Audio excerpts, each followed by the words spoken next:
Assalamualaikum warahmatullahi wabarakatuh.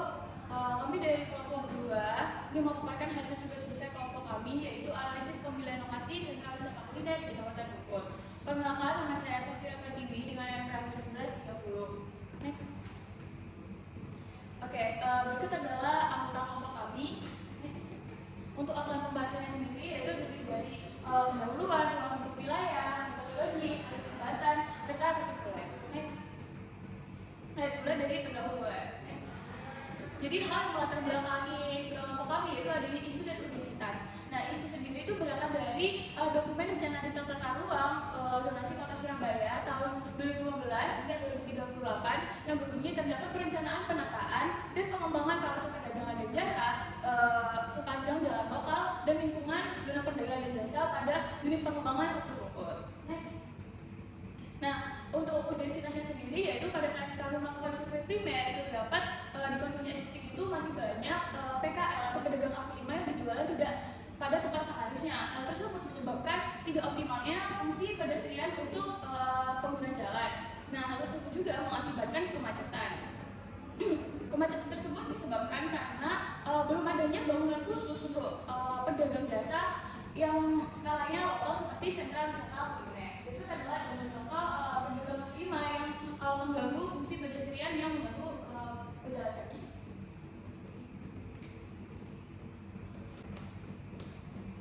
Oke, baik, berikutnya kita akan masuk ke rumusan masalah yang ada di tugas besar ini. Untuk yang pertama itu adalah perkenalkan, nama saya Rama Abiyu, NNP 1106. Berikutnya yaitu adalah rumusan masalah. Nah, di rumusan masalah ini kita membahas 3 topik, yaitu ada yang pertama itu merupakan kita apa saja sih dasar-dasar pengertian ataupun konsep dari analisis pemilihan lokasi sentra wisata kuliner ini, yaitu ada MCDA, lalu juga ada business centrality. Lalu yang berikutnya yaitu adalah mengenai di mana lokasi yang optimal untuk dibangun SWK dengan menggunakan metode MCDA dan juga business centrality. Lalu yang berikutnya itu merupakan bagaimana kesesuaian lokasi antara SWK ini dengan teori klasik yang ada. Oke, next. Oke, yang berikutnya kita akan masuk ke dalam tujuan dan sasaran. Untuk tujuannya sendiri yaitu ada 3 poin, yaitu yang pertama mengetahui dasar-dasar ataupun konsep dari metode MCDA dan business centrality itu sendiri dalam pemilihan lokasi SWK di Kecamatan Rungkut. Lalu yang berikutnya kita bisa menentukan lokasi yang optimal terhadap pengembangan SWK yang ada di Rungkut dengan menggunakan metode MCDA serta business centrality. Untuk yang terakhir yaitu kita bisa mengetahui kesesuaian lokasi SWK dengan menggunakan penerapan teori klasik. Untuk sasarannya sendiri kita juga ada 3 poin, yaitu yang pertama teridentifikasi faktor apa saja yang dapat mempengaruhi dalam pemilihan lokasi untuk SWK baru di Kecamatan Rungkut. Lalu yang berikutnya yaitu adalah teridentifikasinya lokasi yang optimal untuk pengembangan SWK di Kecamatan Rungkut. Lalu yang terakhir untuk kita ada diketahui kesesuaian lokasi SWK yang ada di Kecamatan Rungkut. Next. Oke, berikutnya kita akan masuk ke ruang lingkup. Nah, di sini merupakan batas-batas dari Kecamatan Rungkut itu sendiri. Di sini kita bisa lihat luas wilayah dari Rungkut itu sendiri ada 21,002 km persegi dengan batas-batasan yang telah terpampang pada PPT, yaitu ada di utara Kecamatan Sukolilo, di bagian timur itu ada Selang Madura, di bagian barat itu ada Kecamatan Durung Anyar, serta di bagian barat itu ada Kecamatan Tenggilis Mejoyo. Di berikut ini merupakan pembagian kelurahan yang telah kami teliti, yaitu ada Rungkut Kidul, Pendokan Ayu, Wonorejo, Penjaringan Sari, Kedung Baruk, serta Kalirungkut yang telah tersebar di seluruh kecamatan. Selanjutnya masuk ke metodologi. Sebelumnya perkenalkan, nama saya Aurelia Nashwa Sapitri dan NRP akhir 1110. Nah, pertama itu adalah business centrality, di mana ini itu mengenai merupakan metode yang menggambarkan sebuah nodes itu menjadi jembatan bagi nodes yang lainnya, dan nodes itu ditentukan dari banyaknya satu nodes yang melewati ke noda lainnya. Untuk perhitungannya sendiri itu adalah jumlah jalur terpendek antara I dan antara J dan juga K yang melewati jalur I dibagi dengan jumlah jalur terpendek antara J dan juga K. Selanjutnya ada multi kriteria decision analysis atau biasa disebut MCDA, di mana ini tuh digunakan untuk memilih keputusan yang lebih baik, di mana itu juga sesuai dengan kondisi yang ada berdasarkan beberapa kriteria. Nah,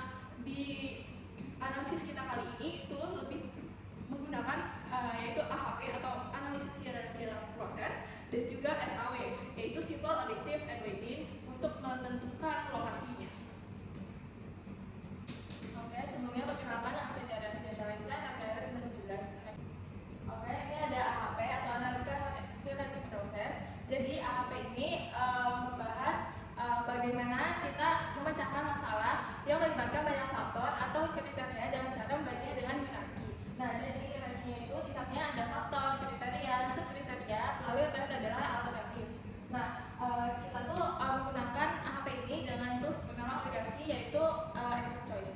Next.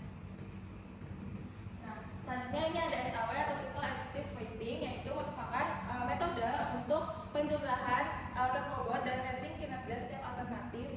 Nah, habis itu datanya itu dinormalisasi terlebih dahulu. Next. Jadi ini ada beberapa langkah-langkah dari SAW. Yang pertama itu kita mencari data dari setiap alternatif lokasi berdasarkan kriteria yang telah didapatkan dari penulis AHP. Nah, selanjutnya kita menormalisasikan data tersebut menggunakan dua rumus. Kalau misalnya kriterianya kita benefit atau semakin besar nilainya itu berarti semakin baik, maka rumusnya itu adalah XJ dibagi max XJ. Sedangkan kalau misalnya kita menggunakan kriterianya itu cost atau dia semakin kecil nilainya semakin baik, maka menggunakan rumus yang X min XJ dibagi dengan XJ. Nah, selanjutnya setelah mendapatkan RNJ tersebut, dilakukanlah tahap selanjutnya yaitu nilai tertimbang atau nilai preferensi dengan cara sigma WJ dikali RNJ. Jadi WJ itu adalah bobot yang didapatkan dari hasil AHP yang telah dilakukan sebelumnya, lalu dikalikan dengan RNJ atau nilai normalisasi data yang sudah dilakukan pada tahap sebelumnya itu. Nah, selanjutnya setelah dapat data nilai tertimbang itu, dilakukanlah perankingan. Nah, nilai yang menjadi ranking 1 atau nilai yang terbesar itu merupakan salah lokasi yang akan dipilih nanti. Oke, sekarang kita masuk ke hasil dan pembahasannya. Untuk yang pertama ada Bitcoin centrality. Next. Perkenalkan, nama saya Sri Aziza, anak dahil 1124. Jadi untuk yang pertama ada Kelurahan Dokan Ayu yang bisa dilihat di sini. Jadi setelah kita melakukan survei primer, terdapat beberapa titik klaster PKL dan berikut merupakan foto existingnya. Next. Dan di sini bisa dihitung menggunakan rumus dari Bitcoin centrality. Setelah kita coba dan kita dapatkan, akhirnya ternyata titik C merupakan titik paling sentral dari lokasi-lokasi PKL yang sudah kita survei dengan nilai 4, dan di titik B dan titik D dia dengan nilai 3, lalu di titik A dan E dengan nilai 0, dikarenakan titik A dan titik E tidak dilewati oleh titik manapun. Next. Untuk yang selanjutnya ada Kelurahan Rungkut Kidul dengan foto existing seperti di gambar, dan juga ada pemetaan dari klaster PKL-nya sendiri. Next. Dikarenakan bentuk atau pola dari titik PKL di Kecamatan Rungkut Kidul, di Kelurahan Rungkut Kidul ini hampir sama dengan kelurahan sebelumnya, maka hasilnya juga didapatkan bahwa di titik C merupakan titik paling sentral dari kelurahan ini. Next.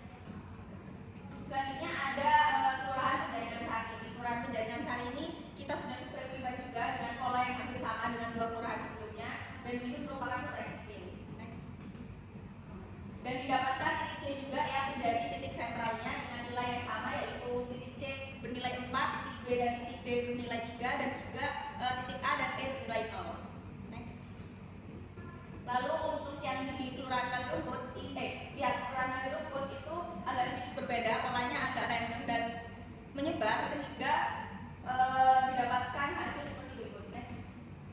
Hasilnya titik C merupakan titik paling sentral, dan titik A, B, dan D itu bernilai 0 dikarenakan tidak dilewati oleh titik manapun, sehingga titik sentral yang didapatkan hanya satu saja, bukan dua, meskipun dia titiknya ada 4. Next. Untuk Kelurahan Purworejo sendiri kita sudah survei primer juga dengan foto existing seperti yang tertera pada PPT, lalu dipetakan seperti berikut. Next. Dan visualisasinya bisa dilihat bahwa sebenarnya untuk Bitcoin centrality di Wonorejo ini titiknya kan ada 4, jadi didapatkan dua titik PKL yang sama-sama sentral, yaitu di titik B dan titik C. Untuk titik A dan titik D bernilai 0 dikarenakan dia tidak dilewati oleh titik manapun. Lalu selanjutnya ada di Kelurahan Kebun Baru. Untuk Kelurahan Kebun Baru itu terdapat foto existing seperti di samping, dan ada pemetaan dari titik-titik klaster PKL. Untuk titik-titik di Kebun Baru ini cukup banyak dikarenakan PKL-PKL di situ berkumpul pada satu ruas jalan, dan didapatkan perhitungan seperti berikut. Dan berikut merupakan visualisasinya. Jadi bisa dilihat bahwa Bitcoin centrality atau titik paling sentralnya yaitu berada di titik D dengan nilai 9, dan juga di titik D dengan nilai 9, titik B dan titik F bernilai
dari stakeholder Kecamatan Rungkut ini berupa sekretaris kecamatannya, dia memenangkan kriteria yaitu kepadatan penduduk. Artinya apa? Jadi artinya adalah menurut stakeholder dari Kecamatan Rungkut ini, kepadatan penduduk ini merupakan kriteria yang cukup penting dan berpengaruh dalam penentuan lokasi SWK baru. Kemudian sama dengan stakeholder lainnya, di sub dan di Kopda itu memiliki kriteria-kriteria prioritas yang berbeda. Pada di sub ini karena kita mewawancarai divisi pengelolaan data dan keamanan, maka berdasarkan stakeholder di sub ini prioritas yang dibilangkan adalah keamanan, yaitu berupa keamanan jalan. Kemudian untuk di Kopda sendiri itu prioritas yang dibilangkan adalah kebijakan. Yes. Nah, untuk dinas sosial ini menurut stakeholder sendiri bahwa yang paling berpengaruh dalam penentuan SWK baru adalah kriteria sarana dan utilitas pendukung. Dan untuk akademisi sendiri ini yang kami wawancarai adalah dari dosen, yaitu dengan kriteria yang dibilangkan yaitu lokasi yang strategis.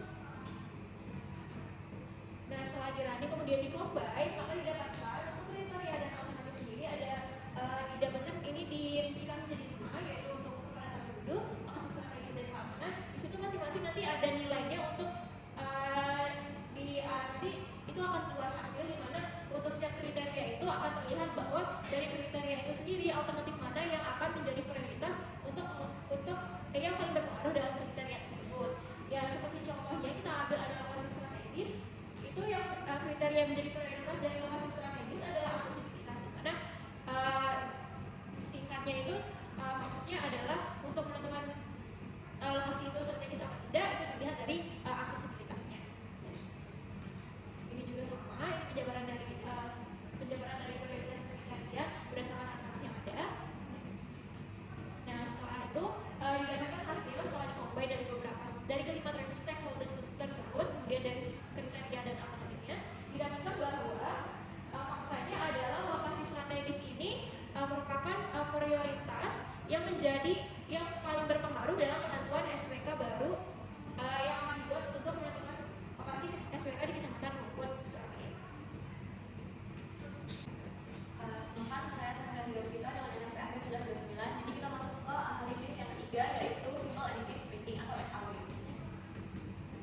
Jadi sebelum itu kita perlu tahu berapa sih luasan pengembangan sentra wisata kuliner yang ada di Surabaya. Ini dari data Dinas Koperasi Usaha Kecil dan Menengah dan Dagangan. Berikut merupakan data luas sentra wisata kuliner di Kota Surabaya. Didapatkan luas Surabaya sebesar 693,2 meter persegi. Nah, berikut ada luas mereka sebaran lokasi lahan kosong yang sudah kita tentukan dan beserta PKL-nya. Itu yang titik hijau itu adalah sebaran lahan kosongnya tersebar di seluruh kelurahan. Terus kemudian yang titik merah itu adalah lokasi PKL yang sudah berdasarkan hasil survei primer kami. Nah, kemudian kita masuk ke analisisnya. Di yang pertama itu kita masukkan dari bobot normalisasi dari setiap kriteria yang sudah dilakukan di analisis dari proses sebelumnya. Itu ada data penduduk yaitu 0,25, lokasi strategis ada 0,29, keamanan ada 0,14, kebijakan 0,12, serta sarana dan utilitas pendukung itu sebesar 0,16. Kemudian dilakukan kembali analisis dari karena di Wonorejo itu terdapat 3 lokasi lahan kosong, jadi kita menentukan nih dari 3 itu tuh mana yang bakal menjadi lokasi terpilih. Nah, untuk analisis yang kedua dari 3 alternatif tersebut itu kita melakukan perankingan terhadap alternatif dengan 5 kriteria tersebut. Kemudian didapatkan hasil maksimal untuk kepadatan penduduk itu ada 2, yaitu di keseluruhan alternatif. Kemudian kemudian lokasi strategis itu maksimal angkanya 3, itu di alternatif 1. Kemudian maksimal dari keamanan itu ada 3 juga, itu oleh seluruh alternatif. Kemudian maksimal 1 itu oleh kebijakan itu maksimalnya 1 itu oleh seluruh alternatif juga. Terus kemudian yang terakhir sarana dan utilitas pendukung itu maksimal 3 yang dimiliki oleh keseluruhan alternatif.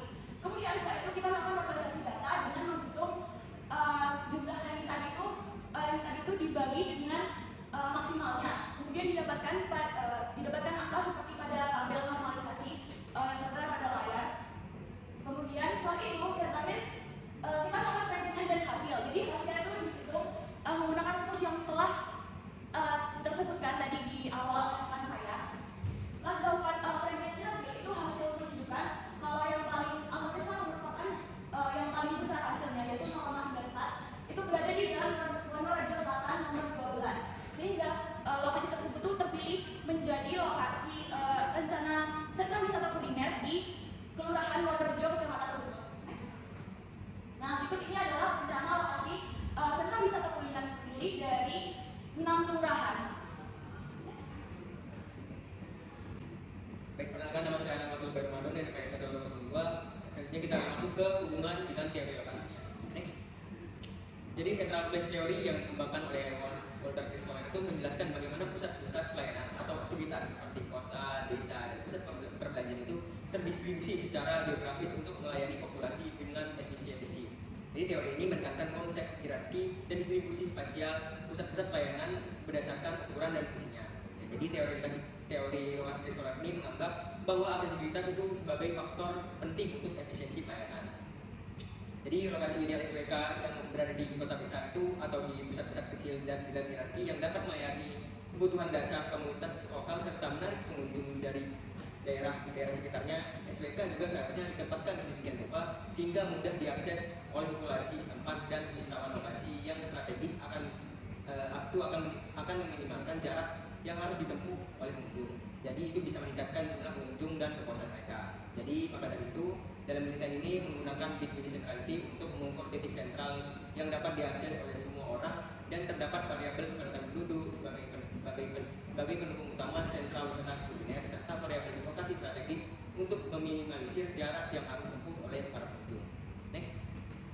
Jadi kesimpulan dari penelitian ini adalah kesimpulannya adalah berdasarkan hasil analisis menggunakan metode big unit centrality itu analisis hierarki proses dan simple additive weighting dapatkan hasil titik rencana lokasi sentral wisata kuliner. Perencanaan lokasi sentral wisata kuliner ini bertujuan agar pedagang-pedagang kaki lima di sekitar lokasi dapat memiliki tempat yang layak untuk berjualan. Selain itu, dengan adanya rencana pengembangan sentra wisata kuliner ini di Kecamatan Rungkut dapat mengurangi kemacetan oleh PKL yang berjualan di area badan jalan serta menjaga koridor kota agar tetap bersih dan juga rapi. Jadi begitu saja presentasi dari kami, kurang lebih yang mohon maaf. Terima kasih. Wassalamualaikum warahmatullahi wabarakatuh.